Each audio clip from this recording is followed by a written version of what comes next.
સુરત મહાનગરપાલિકાની ટીમ દ્વારા ભેસ્તાન વિસ્તારમાં ઇકો પોલિમર્સમાં રેડ કરવામાં આવી. ત્યાંથી પાલિકાની ટીમને 900 કિલો પ્રતિબંધિત પ્લાસ્ટિકનો જથ્થો મળી આવ્યો. પાલિકાની ટીમ દ્વારા ઇકો પોલિમર્સના માલિકને 50,000નો દંડ કરવામાં આવ્યો અને માલિક પાસે સિંગલ યુઝ પ્લાસ્ટિકનો ફરી ઉપયોગ કરશે નહીં તેવી બાહેંધરી પત્રક પણ લેવામાં આવ્યું.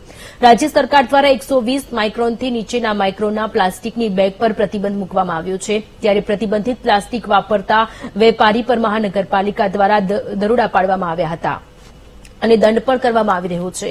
પરંતુ હજુ પણ કેટલાક લોકો પ્રતિબંધિત પ્લાસ્ટિકનો વેપાર કરી રહ્યા છે. સંવાદદાતા નિર્મલ ફોનલાઈન પર જોડાયેલા છે. નિર્મલ, સુરત મહાનગરપાલિકાની ટીમ દ્વારા કાર્યવાહી કરવામાં આવી, પોલિમર્સમાં રેડ કરવામાં આવી જ્યાં પ્લાસ્ટિક બની રહ્યું હતું. ચોક્કસથી કે રાજ્ય સરકાર દ્વારા 120 માઇક્રોનથી નીચેના માઇક્રોન જે પ્લાસ્ટિકની બેગ હોય છે તેની પર પ્રતિબંધ લગાવવામાં આવ્યો છે.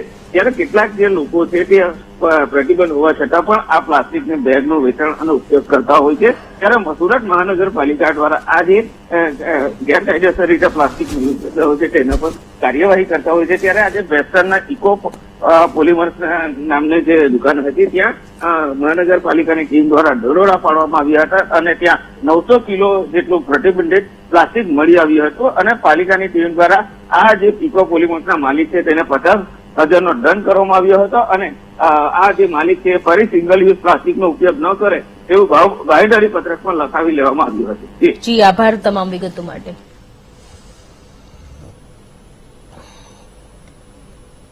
રાજકોટ